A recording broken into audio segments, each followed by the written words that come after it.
right, so how the class works. Preferably, you'll have your cameras on. I understand that not everybody is comfortable with that, so if you're not comfortable with that, that's okay. But I would like it to be able to have your cameras on at least during the exercises, because that makes it just easier to interact with you. You can mute your mics sort of what I call situationally, which is you mute them or unmute them when you need to. If you've got something to say, if you've got a question. I run a pretty loose class. I like interaction. Mario, your camera is blocked or something. I like a pretty loose interaction. I like to talk to people. Don't feel like you need to wait for a break to ask a question or anything like that. You can just interrupt me if you feel like you've got something that you want to say.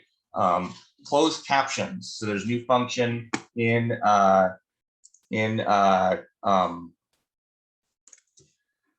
here in Zoom where I can enable closed captioning. Now the next thing is Zoom reactions. So in Zoom, there are ways to react. There's a little bar across the bottom of your screen, and the reactions, there's usually it's like the last one, sort of on the right in the middle. It's called reactions. There's a little smiley face, and if you click it, you can see, depending on what the update of your level of update of your client is, you should see a couple of different reactions and perhaps raise hand. So I'd like everybody to go ahead and pop a reaction into the Zoom. You can raise your hand if you want to. You can hit the smiley face. You can celebrate like I'm celebrating here. Right? I raised my hand. I'm lowering my hand. So I see everybody's got a thing there. Now, if you do raise your hand, that will not go away on its own. You have to unraise your hand, or I can unraise your hand for you. I can click lower hand. So if you've got a question and for some reason you don't want to interrupt me while I'm talking, you can click the raise hand button and I will try to keep track. I've got 2 different screens and 3 different things up at the same time. So we'll work our way through that. This presentation, I'll share this at the end of the class with everybody. There's a survey as well that I'd like everybody to at least consider taking, just a satisfaction survey, so that I know how things went for you and if you enjoyed the class. There's something called Miro, which is Miro.com. So everybody should be able to see the Miro app here. Okay, and I'm gonna click share, and I'm gonna copy the link, and I'm going to paste the link into the chat in Zoom. If you want to participate in the exercises on Miro, then that's great. If you're not comfortable doing that, there are a couple of other ways that you can participate in the exercises as well.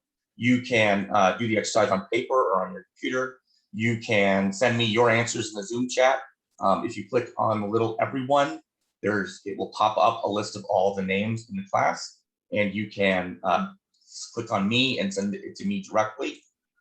You can keep your answers private and participate sort of verbally in general, but then when you say when I say, hey, what are your answers? If you don't have one or you don't want to talk about one, that's totally okay. Just say, you know what, I prefer not to answer this one.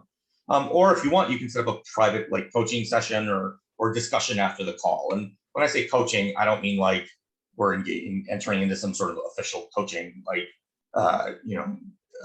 process or anything like that. It's just going to be having a conversation, and we'll talk about stuff, and it'll be and that's cool. Moving on to the next section is class promises. I promise that I will keep your answers anonymous if you want them to be. I will remove all of the answers from Miro when this is over, so that nobody's answers get saved. I will edit all of the exercises out of the video before I upload the video to YouTube on the RUM channel.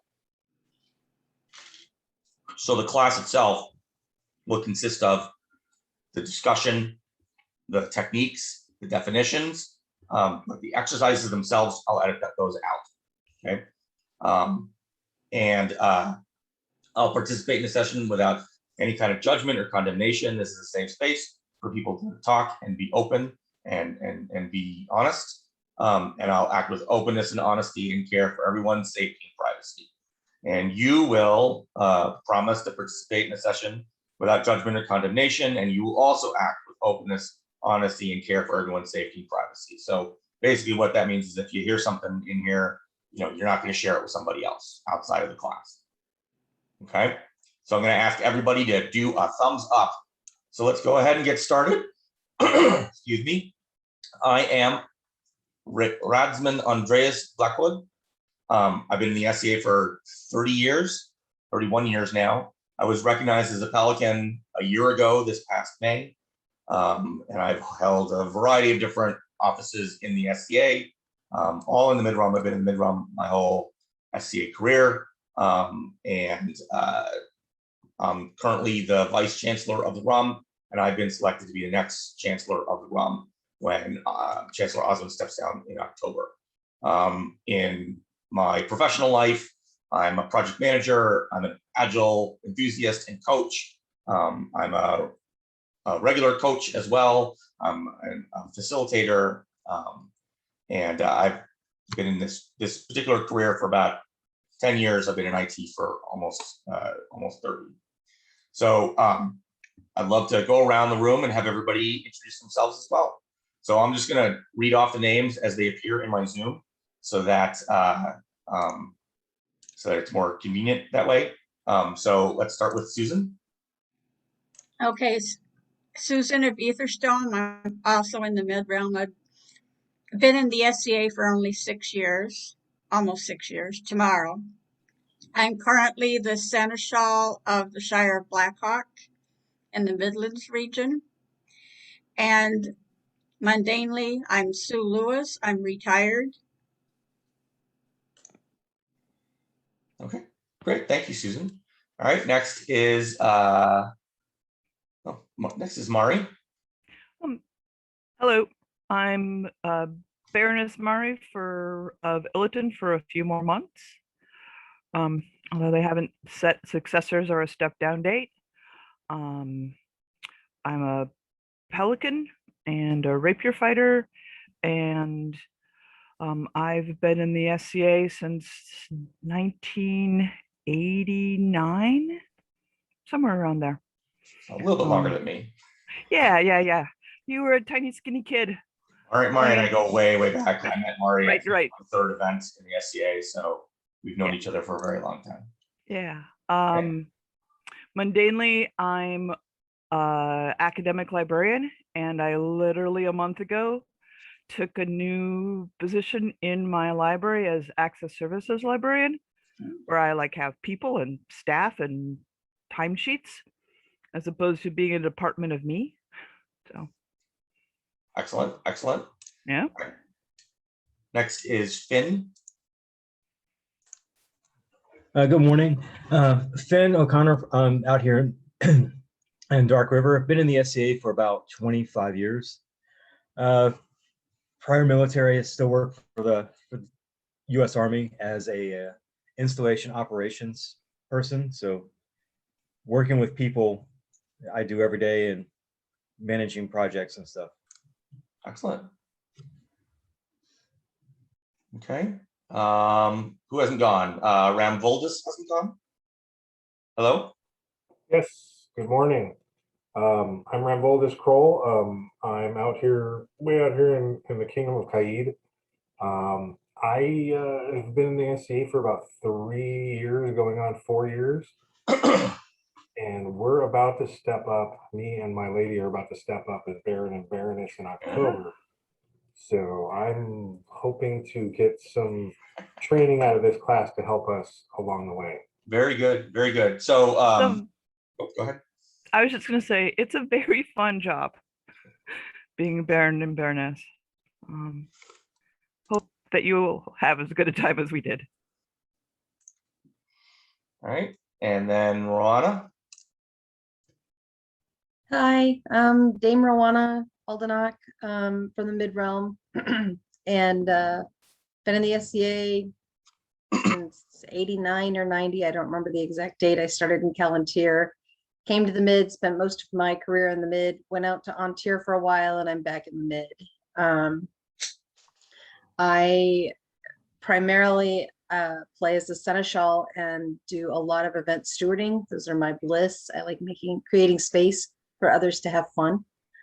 But I also am an artisan. I'm a brewer and a bookbinder and a woodworker and a leather worker.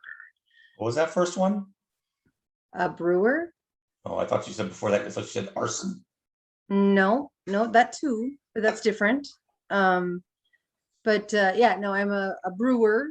Apparently I'm not awake enough to speak clearly. All good. Mundanely, I'm Rowana Eisenholt. I am a healthcare data analyst. I work for a company out in Portland right now, although I'm looking for a job, so if somebody knows something. I've been a data analyst for about 10 years. Prior to that, I've done about a dozen different types of careers. So. Excellent. Well, and I are also good friends. Don't go quite back as far as Mari and I, but go back pretty far. All right, why this class?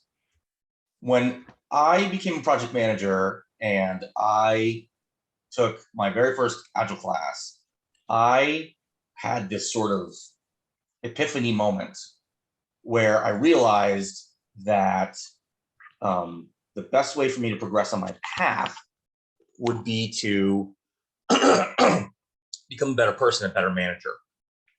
And Agile really helped me become that better person in many ways. That guy was there. He was there underneath it all, but that guy was also a little angry and didn't know how to communicate very well and wasn't very attentive to the needs of other people. And so I would do lots of cool things, but I wouldn't necessarily think about like the impact of them necessarily. And so when I learned about Agile and I learned about this concept, it became something that I really wanted to focus on, not just for myself, but for the SCA in general, because if those of us who've been in the SCA for any stretch of time at all, really, we understand how sort of terrible communication is in the SCA. People don't think about these sorts of things frequently. And so there's a lot of, hurt feelings and a lot of communication problems in general. We've all seen the pod step on its own head trying to communicate some new thing, and they just don't do a very good job of it sometimes. And so this was something that I decided I wanted to start pursuing. So Ikigai, which is a long time ancient Japanese concept, was first popularized in sort of modern culture by a Japanese psychiatrist and academic called Miko Kamiya in 1966. And so what basically it talks about is you've got 4 basic quadrants: what you love, what you're good at, what you can get paid for, and what the world actually needs. And they all overlap. And they overlap in different ways, right? So you've got your Venn diagram where you've got 2 overlaps, and that's your passion. What you love and what you're good at is your passion, right? And what you love and what the world needs is your mission.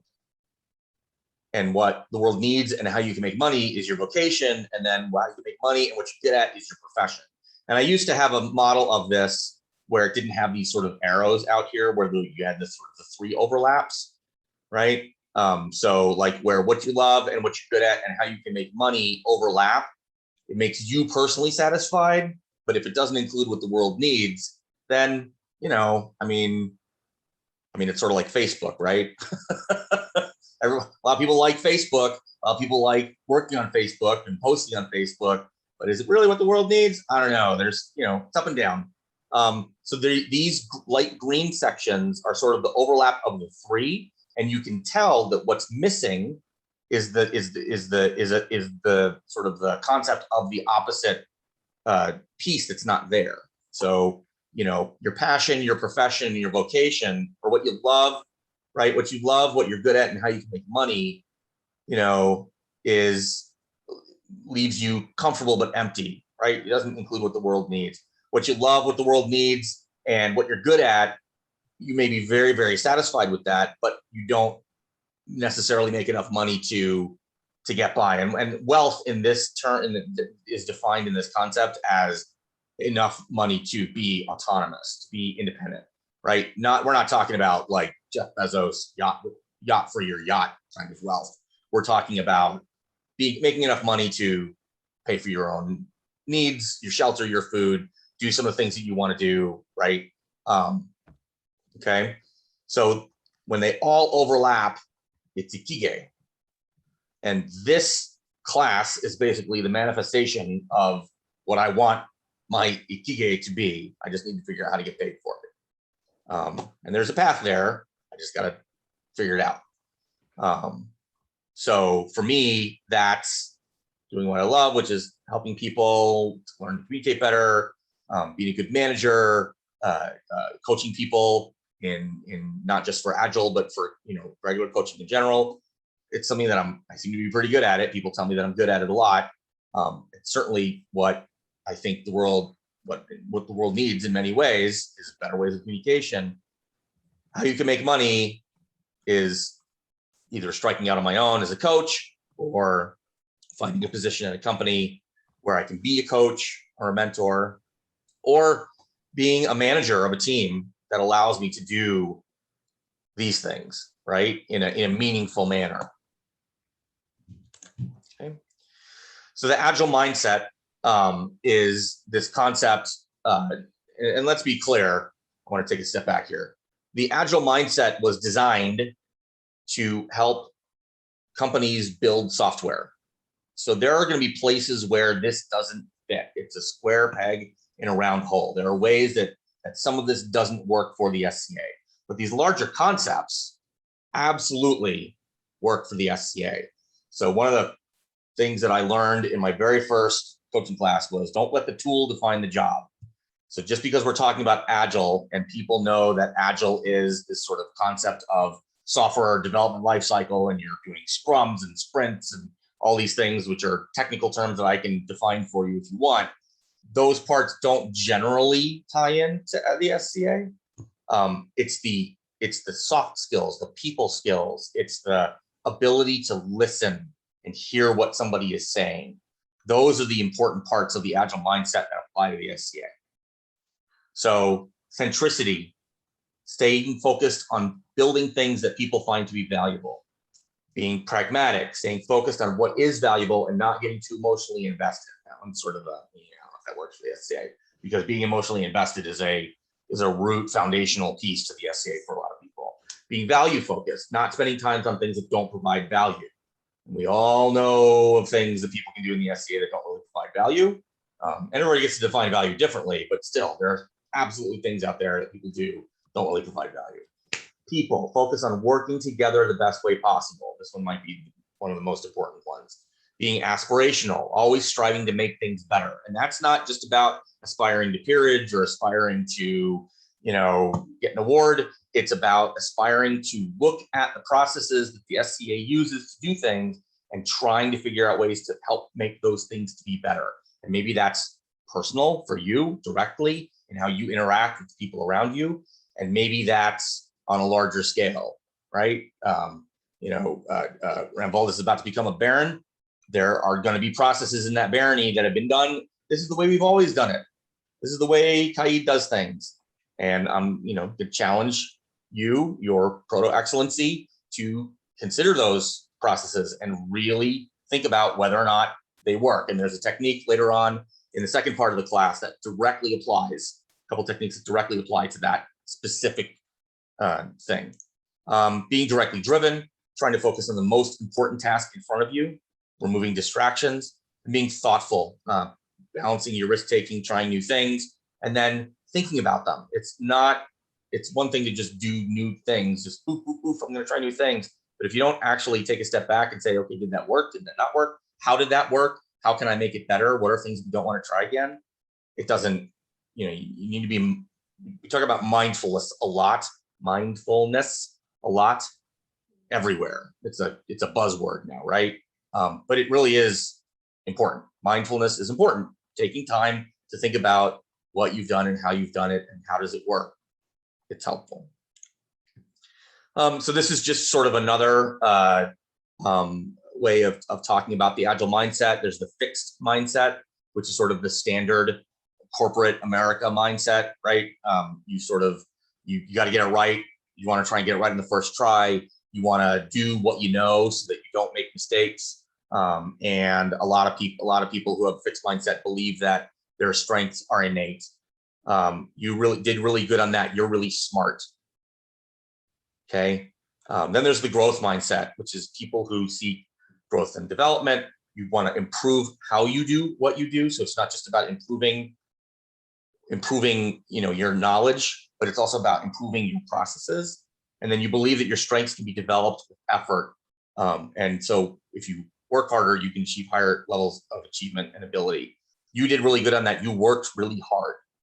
This is one of those things that they tell parents to talk to children, the way they tell parents to talk to children, right? And I know Rana and Mari are familiar with that. I'm sure the rest of you are as well. If you tell a kid you're really, really smart, when they fail, they will think it's because they're not smart anymore. If you tell somebody that the kid that they did really, really good because they worked hard, they will, in theory, at least, because my children are always an exception, they would try, in theory, they will continue to try hard even when something doesn't work out, because it's not an innate ability that they're considering to have allowed them to succeed, but their work, their effort, they've strived to do better. And then there's the benefit mindset, which is sort of almost a level above Agile. Everyday leaders who seek to be well and do good, focus purposefully on why they do what they do. Simon Sinek is a public speaker and a motivationalist, I guess you'd call him. And he likes to talk about your why, find your why. He talks about that a lot. Because if you can figure out why you want to do what you want to do, then you can go do it. And then you believe on developing your strengths and meaningfully contributing to the future of greater possibilities. So that's about not just improving yourself, but helping to improve everybody.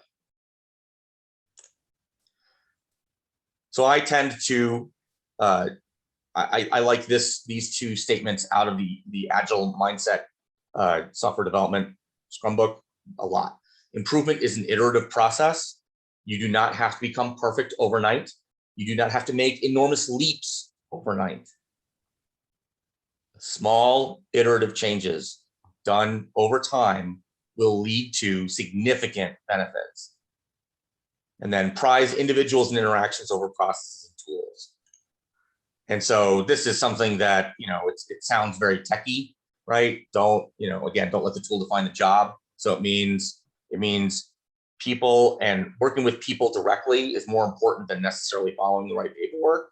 But how might that apply to the SCA? Anybody want to throw a guess out there?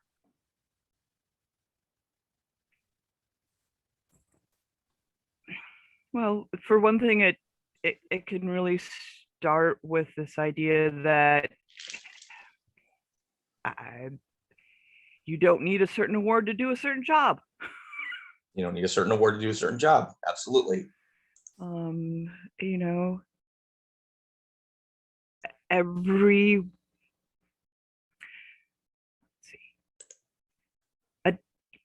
Attention is actually the coin of the realm. So make sure that you have attention to give to everyone.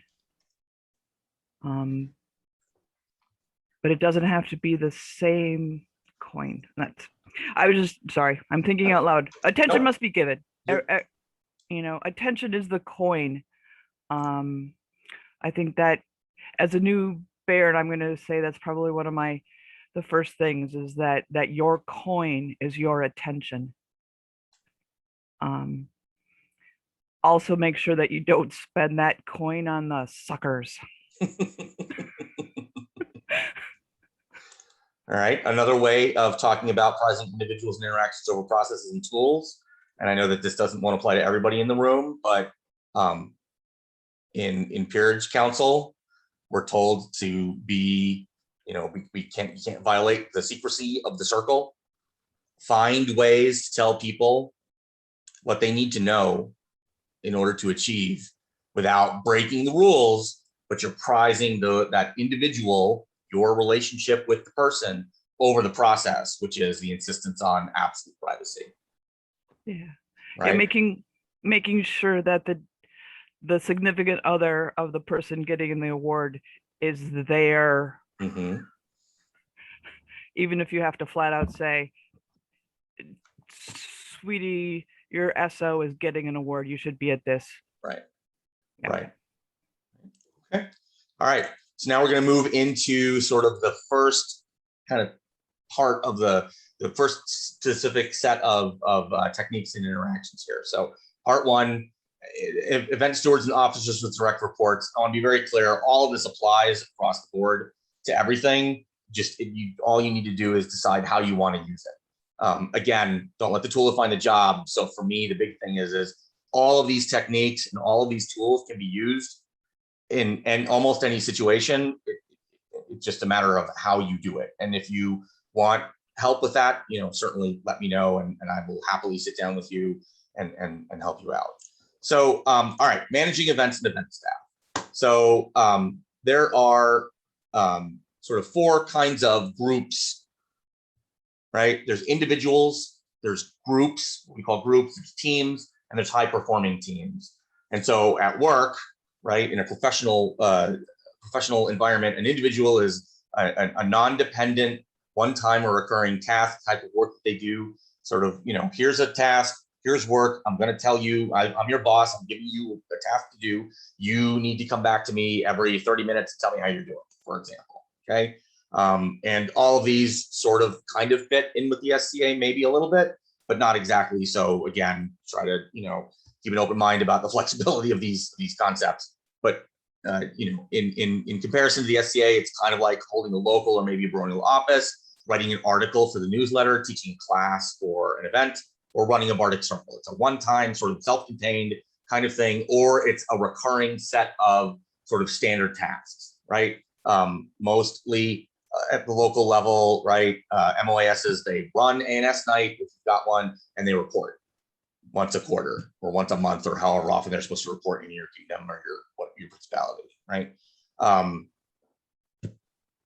A group is where, like for a short project, where a couple of different leaders coordinate and confirms the completion of independent work. So that's like holding a regional office where you've got people who report to you. Running a collegium, which is like this event here, right? I worked with the chancellor to reach out to people and recruit teachers, and then we had to figure out, when are we going to hold it and scheduling it, and what do we need to do in order to make it all work. And I think we got most of it. So hopefully this is all going well in the other sessions. Coordinating an artisans row, very much the same way, where you've got 10 or 12 stalls of people who are doing little independent demos all on their own, but you got to coordinate it all together so you don't put the person who's doing the poetry reading next to the person who's working the smithy, for example, because that would be unfair, right? Because you can't hear over the hammer, for example. Or running a small event where you've got a bunch of people who are helping you run something. You've got, maybe archery and fencing and heavy and maybe a little ANS and a feast. And so you've got 5 sort of department heads and you're working together with your group to run an event. Okay. Then you've got a team. A team is much more self-organizing. A team will collaborate together to get something done, whereas a group needs direct management on a more regular basis. So the leadership maintains control and accountability. So you're still reporting up to that person, but they're not giving you direct work. They're not saying, okay, now do this. Okay, now do this. Okay, now do this. Instead, it's like holding a kingdom office where you depend on your regionals to really sort of do the work that needs to be done. Or you're being a royal chamberlain where you are running a staff of people to support a royal reign that has, in a large kingdom, you've got regions and people all over the place. You're trusting people to know what their work is once they have volunteered to do it.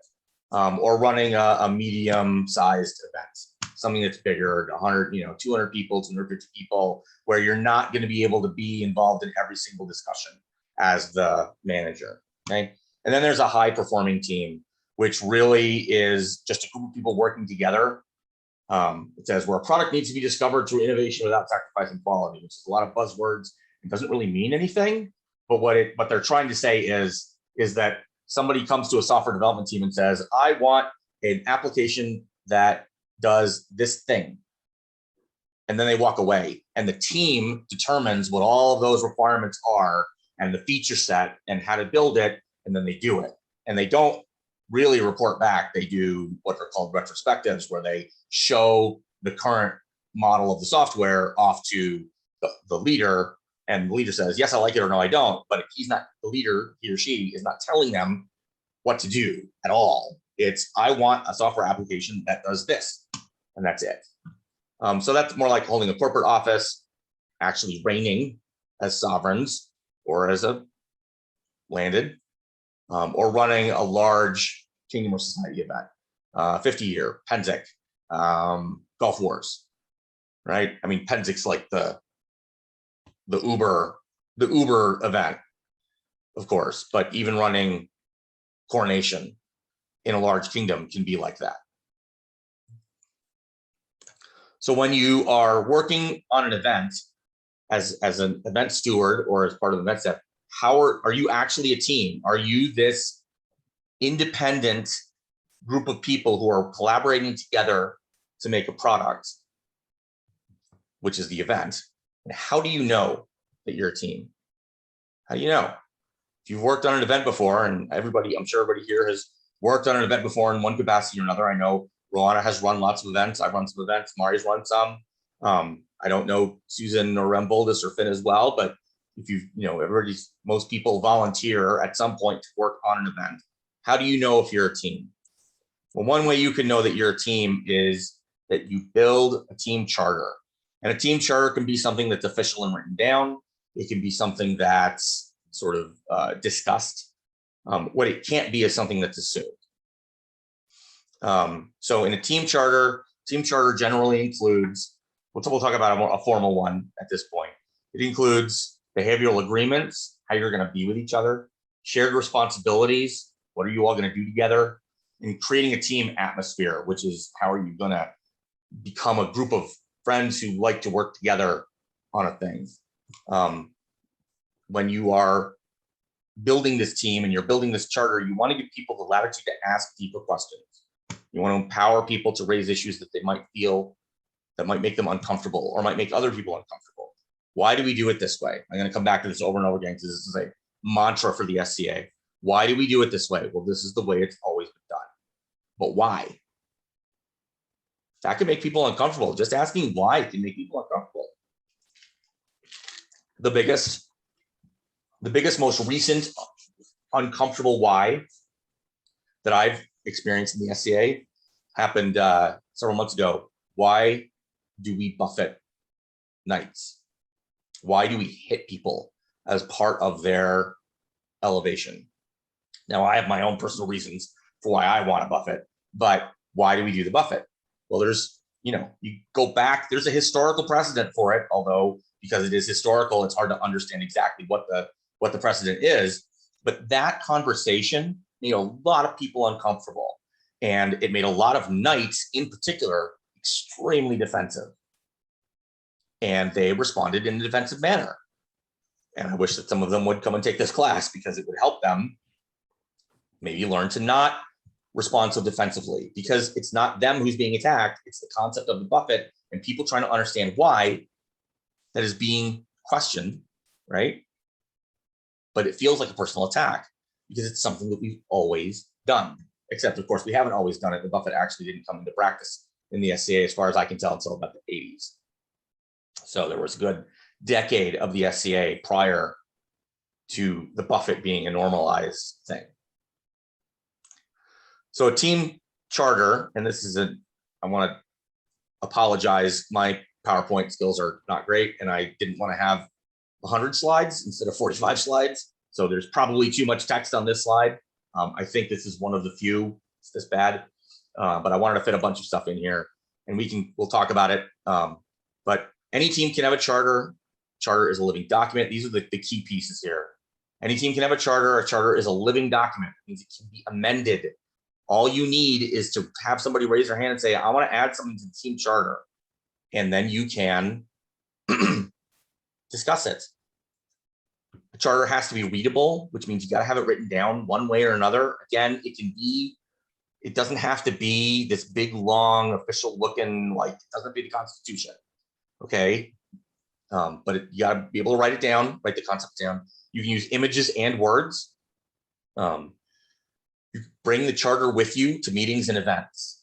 So that way, if you have a problem, you've got the ability to refer to it. Because one of the biggest things in, the people run into is I don't want to do it this way, I want to do it this other way. Well, you're violating the team charter, for example. Or is that in the team charter? Is that something we're supposed to do in the team charter? Well, I don't know. Well, didn't you bring a copy? No, didn't you bring a copy? Bring a copy of it to your things.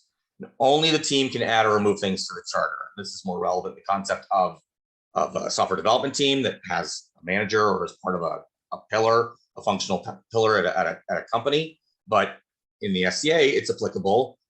If an event staff wants to have a charter, can the regional seneschal come in and add things or change things to the charter? I mean, certainly in the SCA, this regional seneschal can come in and say, you can't do this thing, but the regional seneschal can't tell you how you're going to interact with each other. So only the team can add or remove things to the charter. That's more of an agreement in the SCA than it is a rule, but nevertheless. So when you're writing your charter, you've got some questions that you want to think about. What is useful to add to the charter? Things that aren't obvious, things that are frequently overlooked. So it's a little bit contradictory. Things that aren't obvious and things that are so obvious you don't even think about them. But not everybody thinks about them. And I'm trying to think of what I had this conversation with somebody the other day, and I can't remember what it was we were talking about. That was just, duh, of course we need to do this thing. But because it hadn't been written down, it got overlooked for weeks. Okay. So when you're writing your charter, you ask the team, what would help improve us communicating with each other? How can we make our information and our decisions transparent? Transparency is this enormous thing in the SCA. People believe that privacy or secrecy is power in the SCA, and really what it is annoying in most situations. There are absolutely places where secrecy is important, but in a lot of things we use it when we don't need to. How can we increase knowledge and cross training? How can I help my marshal know what it's like to be a herald so that they understand what they're asking the herald to do? Okay, so those are your sort of hows. And then what behaviors do we value as a team? What are 3 to 5 phrases that describe how the team feels about itself? Okay, it's frequently overlooked. Can you give an example of that, Andreas? Of behaviors? No, yeah, like 3 to 5 phrases to describe how the team feels about Sure. themselves. Like I'm having a hard time. Yeah, so like we tell it like it is.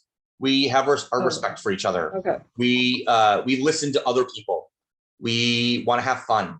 We want to raise issues and concerns sincerely. Those are the examples I have in there. But it's about how do you want to, it can be we focus on ANS events, or we value heavy combat. It doesn't have to be these sort of conceptual kind of things, but they're behavioral things. They're how you're going to interact with each other. Okay. And then you want to consider, how are you going to deal with common problems? How do you want somebody to come to you if they think that you're unhappy with a decision, or you're really stressed out, or they want to understand, a problem better that they think that you're having, right? How should they come to you? And that's important, right? Because that's the difference between somebody sitting down at an ANS demo and saying, wow, you know what? You should really use linen instead of cotton. And also that zipper isn't right. And instead sitting down and saying, hey, I really like your dress. Are you interested in talking about the construction? Or would you like me to look at your pretty dress and move on to the next thing? There's a better way to say that. Obviously, I don't do that very often, right? But it's a difference between sitting down and just pulling your way into the conversation and figuring out how the person wants to get feedback, because not everybody wants to get feedback the same way. I'd argue that there's lots of people in the SCA who don't want to get feedback at all, but either way, knowing how somebody wants to receive feedback to enable you to give them their feedback in that manner is incredibly important, because if you do it the wrong way, what happens? They get defensive because they think they're being attacked. That doesn't help anybody. So then you want to think about, what do we want to do? How do we want to react? How do we want to be if somebody violates the team charter? So somebody, I don't know, your team charter says, we don't bring chickens into the meeting room. Okay, I'm using a ridiculous example because it's easy to illustrate. We don't bring chickens with us, and somebody brings a chicken, and you can react really upset. Oh my gosh, they brought a chicken. Oh, a chicken. Oh my gosh, I hate chicken. Or you can try to react in a way that from a place of curiosity and from a place of questioning, as opposed to frustration or judgment. And then there's a line here that says, will this make us more fragile or more anti-fragile? That is a big concept in there that I can get to in depth at another time. But basically, it's not enough to be not fragile. You have to be anti-fragile, which means that you need to, which in theory means that you find strength in breaking things. It's like the old, I don't know, if the apocryphal story about how a bone heals stronger than it was before it was broken. And I don't know if that's true or not. I can't remember. But that's something that gets said a lot. Bones heal stronger than before when they break. That's what you want to do. You want to heal stronger than you were before. It's not enough just to be not fragile. You want to be anti-fragile. So what do we want? What do we want to do if somebody ignores the team charter? Okay, somebody brought a chicken. We say no chickens. What are we going to do? Do we kick them out? Do we take the chicken away? What do we do? Right? And one of those things can be, can we take 15 minutes and go talk about it privately and then come back? Or is this something that the charter does? I'm sorry? Oh, I'm sorry. I'm laughing because so many times, what do? We pretend the chicken isn't there. Yeah, we can pretend the chicken isn't there. Absolutely. That's a big one. It is. Right? It actually, honestly, is so many times happens in small groups in the SCA. We just pretend the chicken isn't there. Maybe it'll go away. Which is funny, a funny way of putting it, right? But what's another way of talking about the chicken that's in the room? The missing stare. Oh, go ahead. The elephant in the room. The elephant in the room, or the missing stare. Does everybody understand what the concept of a missing stare is? Does anybody not know what a missing stare is? I don't think Susan does. The missing stare is the person who everybody who's been around knows about, the creeper, the guy who beats up women on the list field, the person who always picks their friends to work on events, the Super judgy Laurel. The super super judgy judgy Laurel. Laurel. Right? The missing stare. When you live in a house all your life and there's a stair that's missing from the staircase, you know to step over it. But people who come to visit don't know to step over it. And in this case, it's invisible, so you can't tell that it's not there. So the missing stair is the racists that everybody knows to avoid, except a new person comes in and doesn't know to avoid them because nobody tells them. It's the institutional knowledge that's not written down about problematic people. Okay. So the chicken is funny, the missing stare is not so funny.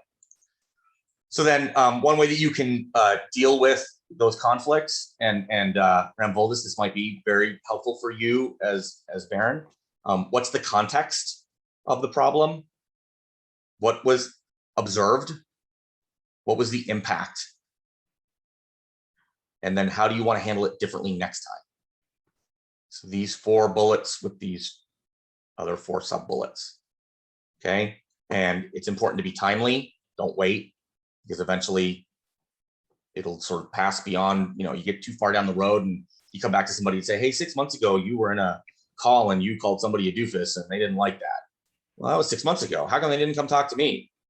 Okay, you address it in a timely fashion, be calm, try to be unemotional about it, explain why it's important that you talk to the person who has broken the rules, because you care about them. It's not about punishment.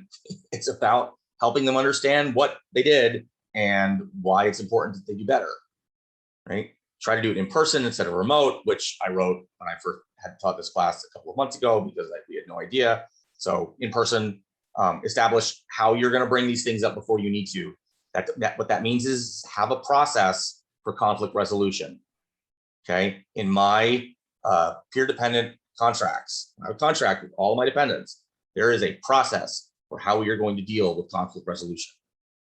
Because the worst time to try and figure out how you're going to deal with conflict resolution is when you are in conflict, because you're already arguing. So why would you agree on how to handle it? So have that conversation early. And again, ask people how they prefer to get feedback. Okay. So here is an example of a charter.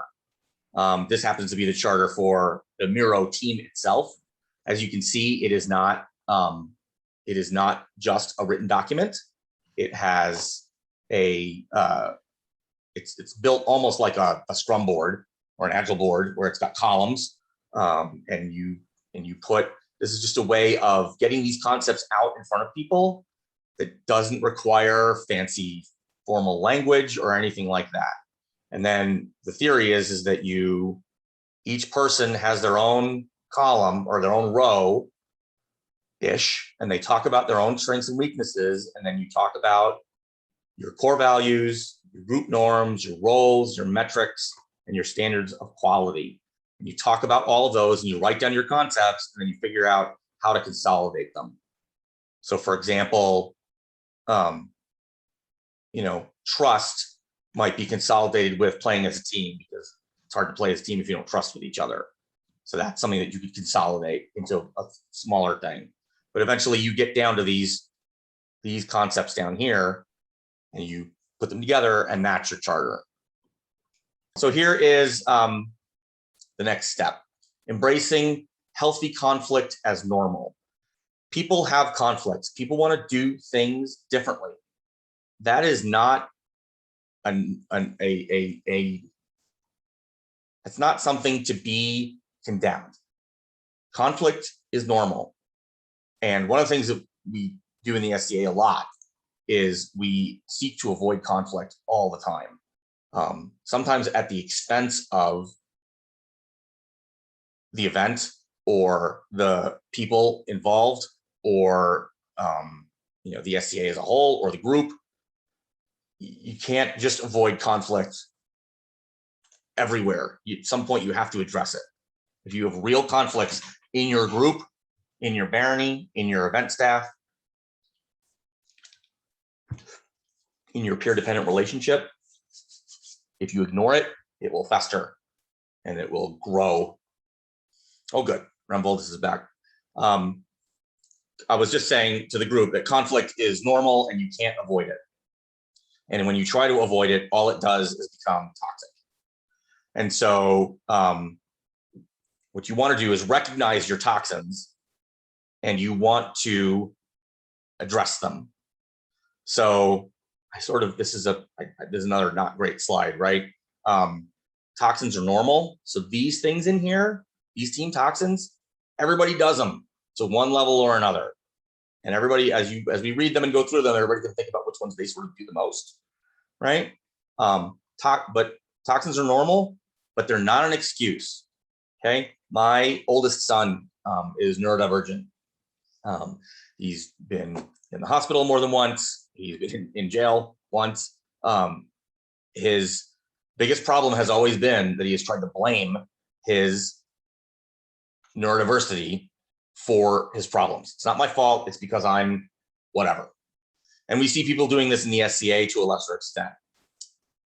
Hey man, you really creeped on that lady. Why'd you do that? That's not my fault. I'm autistic. That's crap. That doesn't work. That's not an excuse. Boy, you really unloaded on that person who made a comment about your song. It's not my fault. I have rejection sensitive dysphoria. That's not an excuse. These are issues that you need to address for yourself so that you do not blow up on other people or creep on other people or hurt other people. Okay. And also always, you don't get to diagnose other people. You don't get to say, hey man, you're being really autistic today, or, anything like that. You diagnose yourself. I have these problems. Okay. Now we all know people who are, criticism is a big one in the SCA and defensiveness is a big one in the SCA, right? But we all know people who are harsh with the criticism and they do character attacks. I understand that we all know what they're doing. I'm not saying that you can't look at somebody and recognize their what their toxic behavior is. I'm saying don't go to them and say, man, you're being really harsh. Is this your team toxin? People have to come to that conclusion themselves. They need to learn it themselves and diagnose themselves and figure it out themselves. So there's 4 basic kinds of team toxins: stonewalling, criticism, defensiveness, and contempt. And I'm not going to ask anybody. Oh, go ahead, Ron. You're muted. You are muted. Sorry. It sounds an awful lot like this is similar to, I can't control what others do. I can only control what I can do. To a point, yes. Basic concept that you're talking about with the diagnose yourself, not others. Yeah. You can't diagnose somebody else. You don't know what they're going through. You don't know their life. And obviously some of us have closer relationships with some people than others, and I'm not arguing with that. And you can help somebody figure out how to diagnose themselves. The point is you shouldn't use it as a way to try and short circuit the conversation or to try and, get them in trouble. So everybody, you can read these. I'm not going to ask anybody to self-identify specifically what their sort of favorite team toxin is, like what they do. Personally, I use sarcasm a lot. I stonewall to a point. And I used to be really defensive, but I've worked on that. And so now I am not as defensive. And I want to be very clear, this is a work in progress and you never finish. I still have to fight my defensive instincts when I get criticized. I had a problem a couple of years ago where somebody said to me, this is why nobody ever wants to work with you in the SC, you're not reliable. Doesn't matter if you said it. Doesn't matter that it wasn't completely accurate. It was somewhat accurate. I mean, it has been accurate in the past, or else they would have had the opinion. It wasn't accurate in that case. And I was incredibly upset. And my initial instinct was to blow them up publicly and walk. And instead, I took a step back and I said, you know what? I'm going to take a break and I'm going to come back to the SCA in a couple of months and see how I feel. And so that's what I did. And that was that's one of the ways that I deal with my defensiveness. I take that time out. I don't usually do 3 months at a time, but if somebody does something and I feel attacked, I will deliberately prevent myself from responding for the day, 24 hours, maybe 24 hours. Because I come back to it 24 hours later, if I can even find it on Facebook, right? Because that's where it happens most of the time. I'll come back to 24 hours later. Is it really that important still? Probably not. Now, maybe it is. Maybe it's a real problem, right? But most of the time, 24 hours gets me past my desire to listen in order to answer, which is what most of what that defensiveness is. I'm not listening to hear what people are saying. I'm listening to formulate what I want to say back. Okay. But everybody has their team toxins, and y'all can sort of look at this and think about what yours are, because in the next slide, we talk about addressing those team toxins. Okay. And so here are the toxins for stonewalling, criticism, defensiveness, and contempt. So in the case of defensiveness, some of the things that I think about are the 2% truth, and something called safety and PDR, which we'll talk about a little bit in the next couple of slides. 2% truth we talk about a little bit now and a lot later. So the 2% truth is somebody comes to you with a criticism and it's really not reasonable, right? Like they're like, so here's my example. I get a request from one of my coworkers and I can't answer them immediately. And 10 minutes goes by and they come over to my desk and they just blow up. Drew, you don't ever reply to my stuff. I rely on you to get me this information. How come I can't get you to take my needs seriously? You never respond to me in a timely fashion. Okay, well, I know that that's generally not true, but there's probably some truth to that. Somewhere along the line, I did something that upset this person to the point where they feel like this was the last straw. And so there is some truth in there. I want to be very clear, and we'll talk about this more later. This does not have anything to do with like bigotry, racism, sexism, homophobia. There's no 2% truth in any of that. I'm talking about personal interactions with people where there is an accountability between you one way or another. Okay. So the 2% truth is very work related, task related, getting something done related. You know, in the context of events, it would be the event steward blowing up at the web person because the website didn't get updated with information about the event, and the web minister is feeling very attacked because they probably get to 75% of the requests on time, but they've had some life or a problem or something. And so all of a sudden this time they haven't been able to get it done. And so now they're feeling attacked. But you know what? Some of the time they don't get it done on time. So that's why the event steward's upset, along with all the other stresses that go along with being an event steward. And so the 2% truth is my ability to step back and take a look at what's going on and say, you know what, there's a little bit of truth there. I'm sorry. Let's work on ways that I can help you feel better about my responsiveness. Okay. We talked about coin under criticism. We talked about coin earlier. But you know, I don't know if I want to go through every single one of these. If you want, we can talk about individual ones. Safety and PDR we specifically talk about in the next couple of slides. But you know, being transparent, take a distraction break when you're stonewalling, meditation. Oh, Ron has got another question. Go ahead. You don't have to go through all of these, but a lot of these are concepts that I've not heard of before. So can you give us somewhere to go where we can go and look this up for ourselves? There are links. There are links at the end of the presentation. Awesome. Okay. To most great. of this stuff. Like alignment coaching and individual coaching. Alignment coaching is coaching groups, and individual coaching is coaching you. So that stuff isn't going to kind of sort of be in there, but a lot of this stuff will be out there. Criticism, I statements, right? We know what an I statement is. Yeah. Instead of saying you suck, you say, I feel like you don't always pay attention to my needs for timely information, for example. You know, soft startup is kind of like the criticism sandwich, which I'm not necessarily an enormous fan of. It can work, sometimes it doesn't, but the soft startup is for criticism is you don't jump in with guns blazing, you know, you suck. It starts off with, hey, I really like this thing that you did here. I've got some questions about how you put it together, for example. You know, contempt, again, reflective I statements, call it out when it happens. It's a big problem in the SCA. We have almost an anti-call out culture in the SCA in many ways. We've made a lot of progress lately, but it's still not great. Still working on it. Responsibility process is just making sure that you understand who is responsible and how you are responsible for certain problems. Then there's one down here. It says respect is granted, not earned. And that's, I want to be very clear, that's professional respect. So I have a blog post, which is currently offline because I lost my VM, but I have a blog post out there where I talk about how I don't have to like you and you don't have to like me in the SCA. It is okay that we don't like each other, but that doesn't mean that we can be mean to each other either.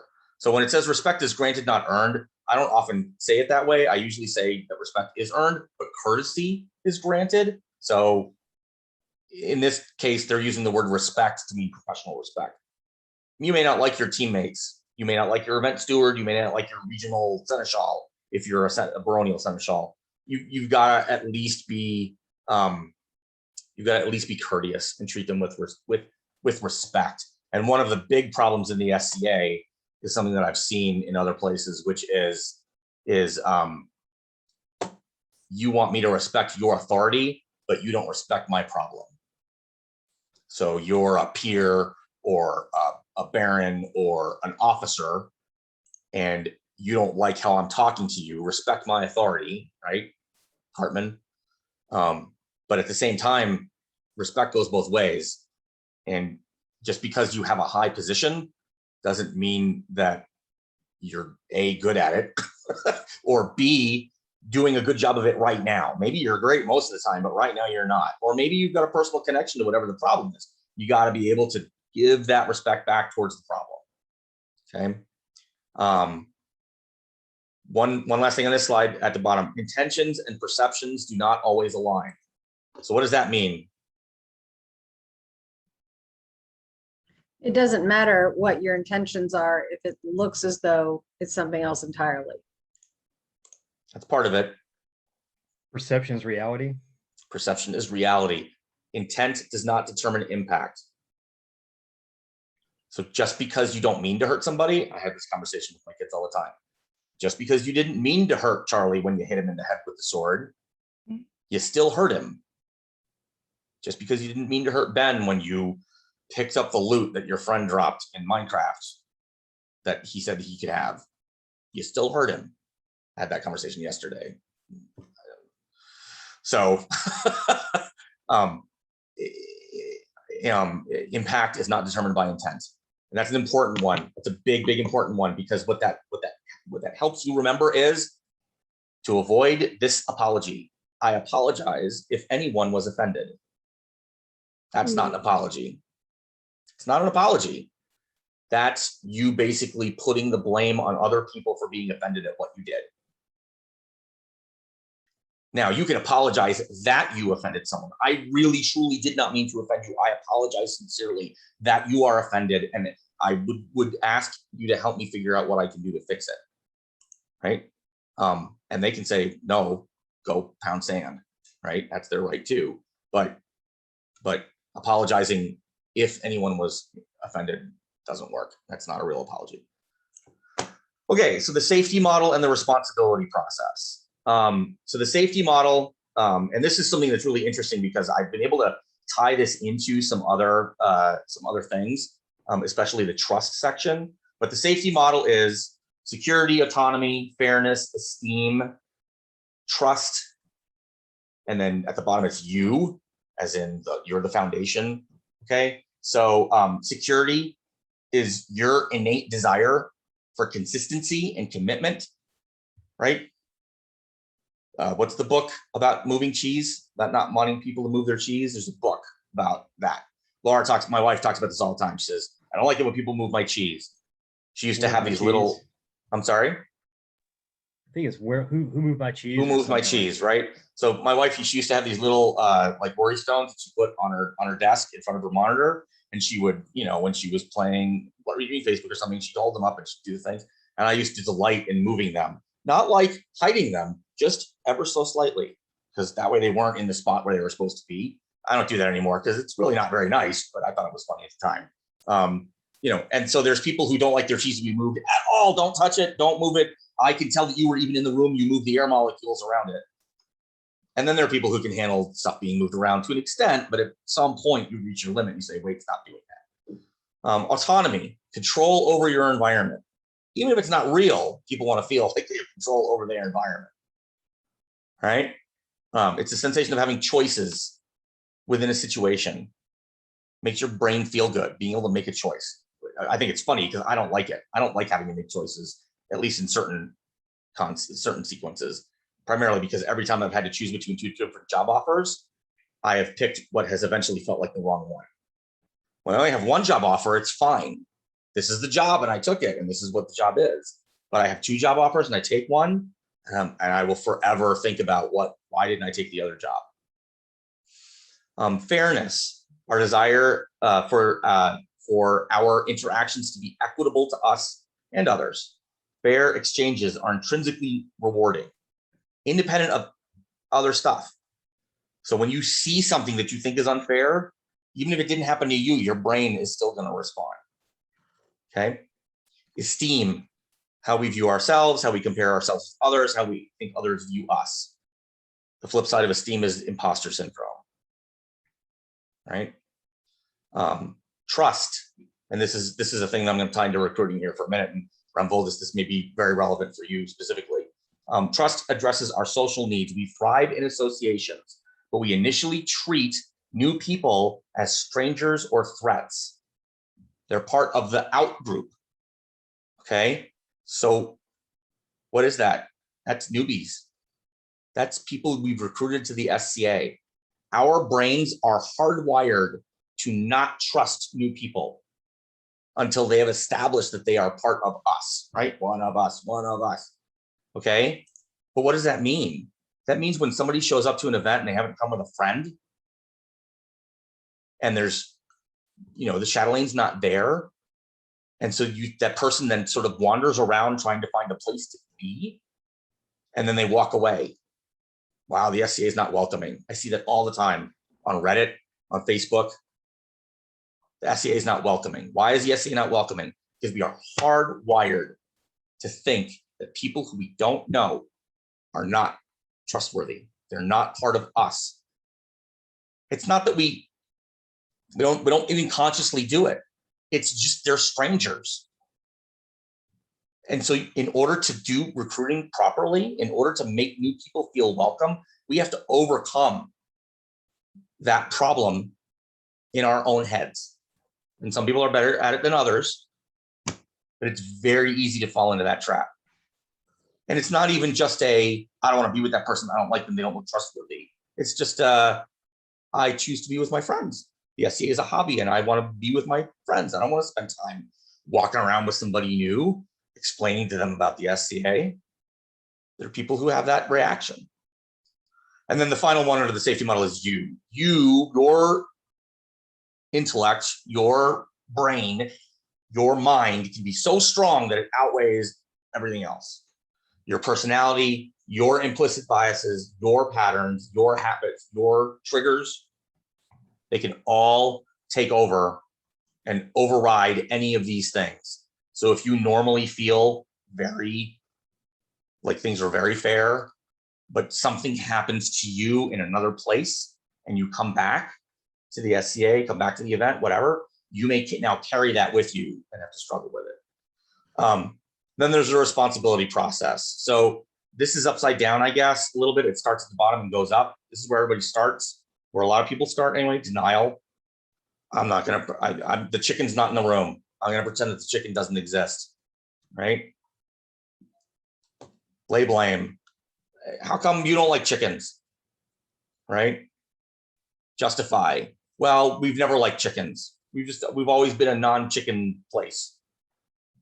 Shame, right? Oops. Shame is it's I'm the problem. I'm the reason why we don't like chickens. The example only goes so far. You quit. So you feel shame. You're the problem. It's my fault. Then you quit. And quit doesn't mean leave. Quit means stop working on it. Quit means, well, forget it. I'm just never going to be a peer. I'm a terrible person and people don't like me and they're right to not like me because I'm bad at this and I'm not a good person. So I'm just going to stop trying. Right. Then obligation is when you realize that there are things that you need to do, even though you don't want to do them, even though they're not fun to do. Self-introspection, mindfulness, watching what you say, going out of your way to be nice to the next new person you see. And then responsibility, owning your ability and power to create, choose, and attract. So that's recognizing who you are and what your purpose, job, task is, and accepting responsibility for it. Okay.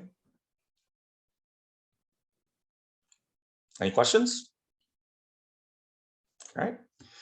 All right, so then there's something called Plan Dance Retro, and weirdly, I can't really find any real references to this on the internet. So it came out of one of my Agile books from a class that I took.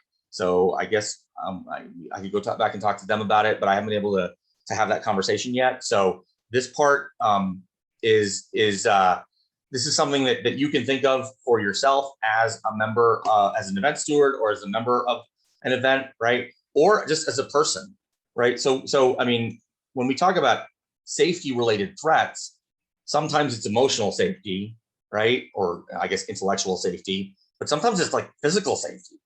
Like this event is held in a sundown town. And, you know, if you're a Black, Indigenous, or person of color going to a sundown town, and they're all over the country. Does everybody know what sundown towns are? Okay. You know, you may feel physically unsafe going someplace. I have friends who they won't travel to certain parts of the country. And I'm not just talking about the South, it's everywhere. There are sundown towns in Oregon and Washington State. So, you know, and there are sundown towns in New York State and in Massachusetts. So it's not like, you know, it's not a Southern thing. It's a racism thing. And Ron has put a definition in the chat if there's anybody who doesn't know what it is. So Plan Dance Retro, PDR. So your plan. Are you going someplace where you might get safety related threats? Okay. So like where you're going to get threats that are related to this, the safety model, your security, your autonomy, your fairness, your esteem, and your trust. Okay. Are you going someplace where you might get that kind of interaction? Well, I mean, pretty much any event is probably something like that, because it's, you know, a more close social group, and you know the people where you're going. It's not like going to a movie theater where you're probably not going to have that kind of experience. An event is where you're going to have social interaction, and that's what happens. So are you going to need rewards? And those rewards don't have to be like, you know, awards in the SCA. They're just, you need to reward yourself. You need to have a way to motivate yourself to do the thing because you really want to go, but you're struggling with it. You know, are you potentially going to create a safety threat for someone else? Are you going someplace, and are you going someplace where you've got a problem with somebody, and they might be there, and you're not sure if you're going to be able to prevent yourself from violating any of their safety model concerns? And then what is your plan? What's your plan for dealing with all of it? Okay. Then there's dance in the moment, which means once you're there, putting the plan into action. When you're there, if you're there and there are safety related threats, what can you do? Okay. You can follow your plan. Well, is your plan relevant? I don't know. Is it? Maybe it is. Are others experiencing threats? The same threat or a different threat? Are there rewards available? And again, and that's not necessarily getting something. That can simply be, is there a quiet room for people who are, you know, some people are neurodiverse and they can't deal with crowds, or they can't, you know, at a certain point they get people, it's too much people. So they need to have a quiet room. So that counts as a reward. Can you step back and see the larger picture? And can you see the 2% truth? We talked about the 2% truth before. So can you separate yourself from the problem? Can you take that step back, right? In theory, hopefully, all you really need is take a break and step back and do your assessment, and then you can just keep going. And again, this is mostly in the concept of, you know, a lot of this is built for professional interaction. So it's not exactly a perfect fit, but it's, you know, take a break, step back, what's happened, what's occurred. I can see any of these things happening at an event. What if somebody who's in the big book of banishment shows up? As an event steward, what do? Only now are they finally writing that down. That process has been an assumed process for decades in the SCA. And they're finally writing it down. Okay. And then afterwards, you do what's called a retrospective. Look at the situation, try to do it on your own. Here, what are my impressions? Think about what went well and what you would want to try and do better if it happened again. Then you talk to the people involved to discuss if you need a group retrospective. because maybe other people don't think you need it. And that can be its own conflict on its own, right? I really don't think this went well. Well, I don't know. I think it went really well. Why would you not want to do that, right? I have somebody who works for the Arctic War, and I had a conversation with them a couple of weeks ago, and they're like, it was an unqualified success. I'm like, really? Was it an unqualified success? Because I had a lot of conversations with some staff members who were really, really upset. So I think maybe, it all looked like it went really well. From the front, from the public facing side, yeah, that event was great. The Bardic War ran really well, better than I expected it to, quite honestly. However, there are some people who I know will never, ever, ever work with you again. And maybe you want to think about why. So you have to convince people, or you have to have the conversation about whether you have the group perspective. And then what would you add to your plan if it happened again? What was missing from your original plan for a PDR that you would add to your PDR? Okay. And this is a weird, these are sort of, I don't want to call them weird concepts, but it's a little complex.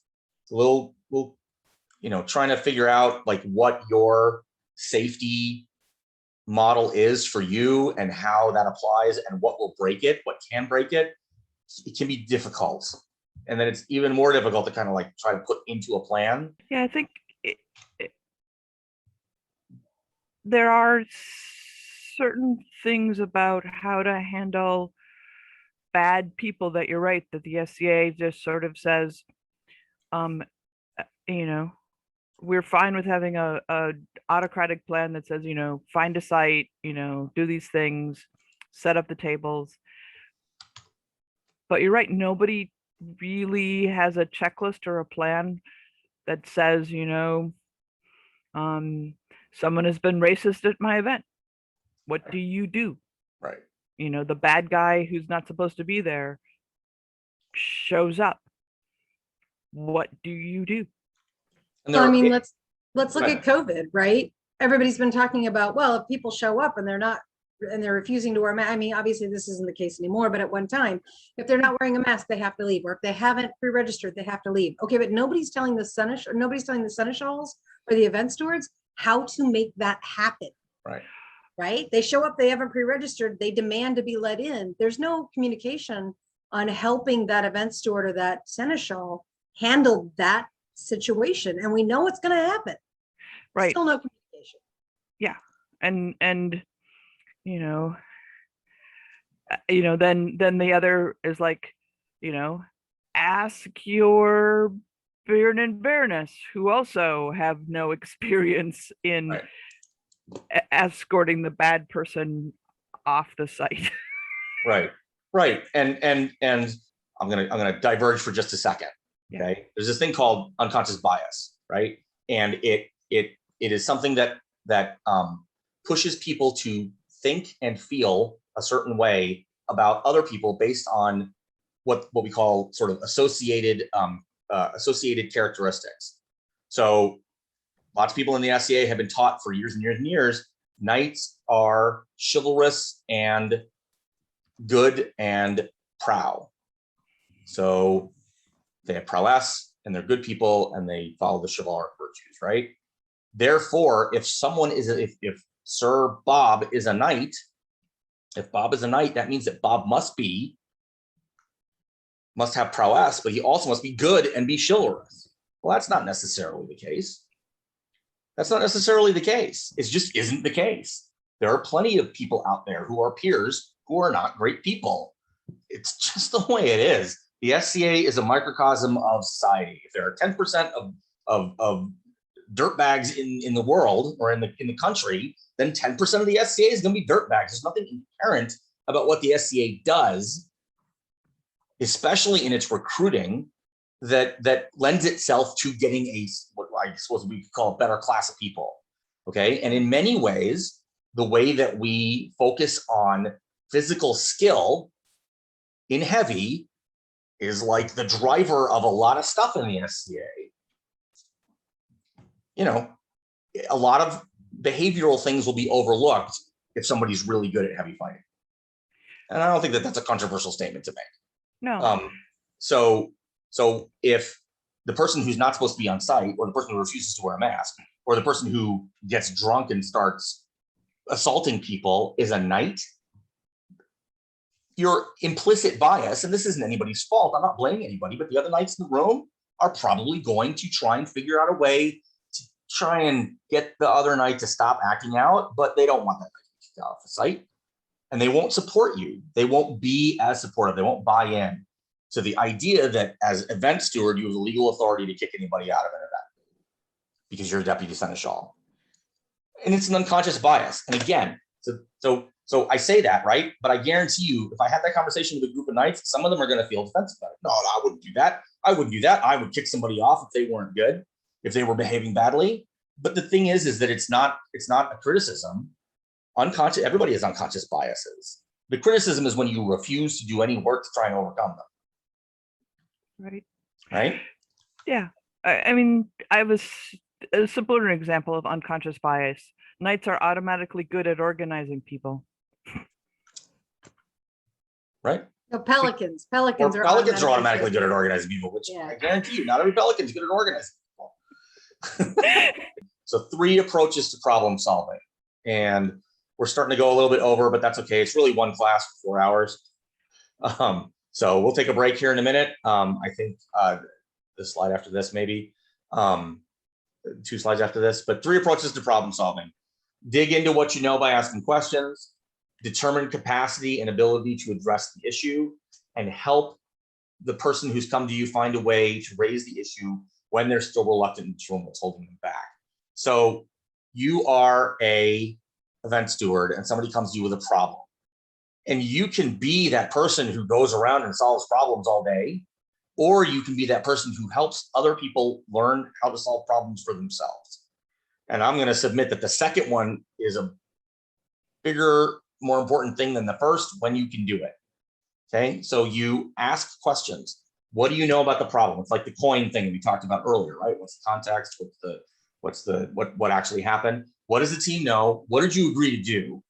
Right? So Duke, Bob wants to do HEMA fights during the tournament, right? Live steel fights during the tournament. Well, did we agree to that? No, we didn't agree to that, right? So here's my problem. This is what the Duke wants to do. What do you know? Well, the Duke wants to do this thing. What did we agree to? We did not agree to do this thing. We agreed to not do this thing. Did you agree to changing it? Right? Did you say, well, let me go talk to the event steward and I'll let you know, or did you say yes, but I need 5 minutes to go confirm it? Because if you said yes, now you're in more trouble, right? Because now you've set the expectation with somebody that it's okay to do the thing, when clearly it is not okay to do live steel fighting in SCA events for the most part, right? What can be done to manage the change? Can you manage your way out of the change and use the 5 whys, which we'll talk about in a minute. 5 whys is a way of figuring out, again, the root of a process. Like, why is it done this way? So you ask them these questions, and hopefully when they answer these questions, they go, oh, okay.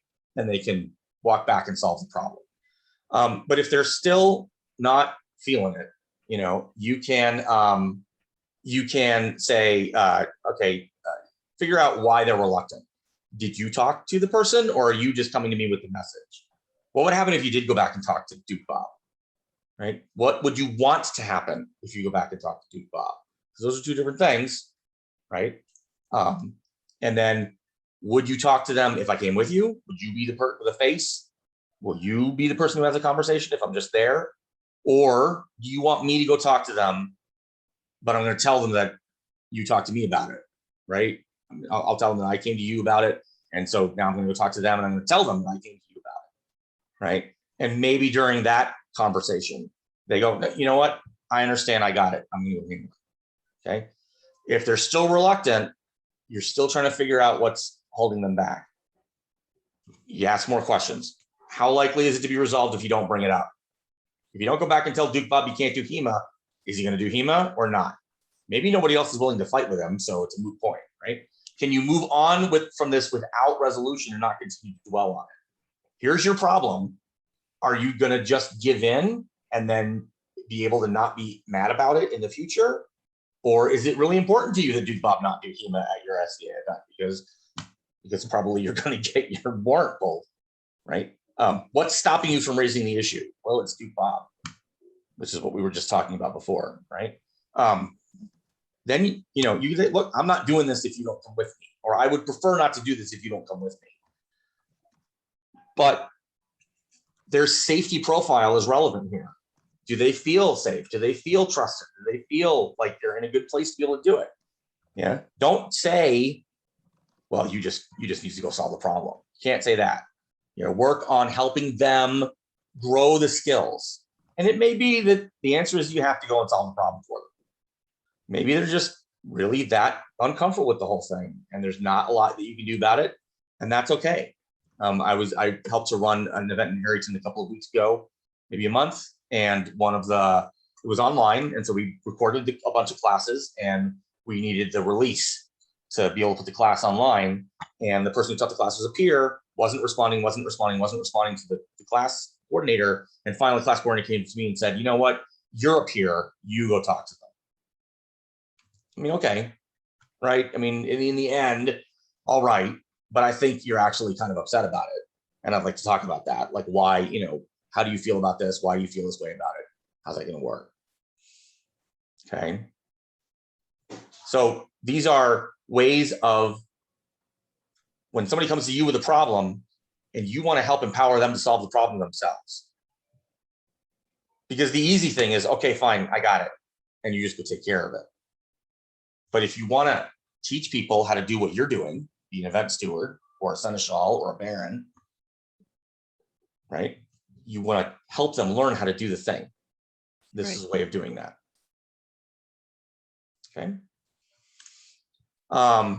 Before you jump in to be the expert and solve the problem, ask yourself these questions. Okay. Is there a problem? How do I know that there's a problem? These are external questions focused on not you, right? If I do this, does it make the team better? Is everyone involved even here? Can I go and solve the problem right now? Or is this somebody just venting to me? Are we fixing the actual root cause of the problem? If we're not fixing the actual root cause of the problem, do we understand and are we being rational about why we're not solving the actual root of the problem? Maybe the root of the problem is some institutional thing that's been around for decades and you can't solve that at a local event today. Like, I'm not changing the grievance process today, so that can't solve that problem. So we need to solve this other problem instead, right? Are you helping the team feel better, helping their spirit improve? What are you assuming needs to be done? Are you the right person to fix it, etc.? I mean, these are all good questions you ask yourself. You're asking about the situation, and then you're going to ask these questions about yourself. Am I leading? Am I telling? Or am I just doing it myself? Leading is where you want to be. Telling or doing it yourself is, as much as possible, not where you want to be. Okay. Do I hold bias or judgment about the issue? Are they coming to complain to me about a friend of mine? Am I okay with getting involved in this when it's a friend of mine? What if it's my peer? What if it's my wife? What if it's my kid? What if it's somebody who I don't like? What if it's somebody who I have a broken peer-dependent relationship with? Can I be unbiased about it, right? What's my ego asking? What's my ego asking me to do to help solve this problem? And is that the right thing to do? So these are questions for yourself. Mostly, am I doing the right thing? Is this the right thing to do? Am I doing it the right way? Am I carrying any biases with me? What am I not seeing? What am I missing or avoiding? What would I do if there was no repercussions for doing it or not doing it? Right? Those are all questions to ask of yourself.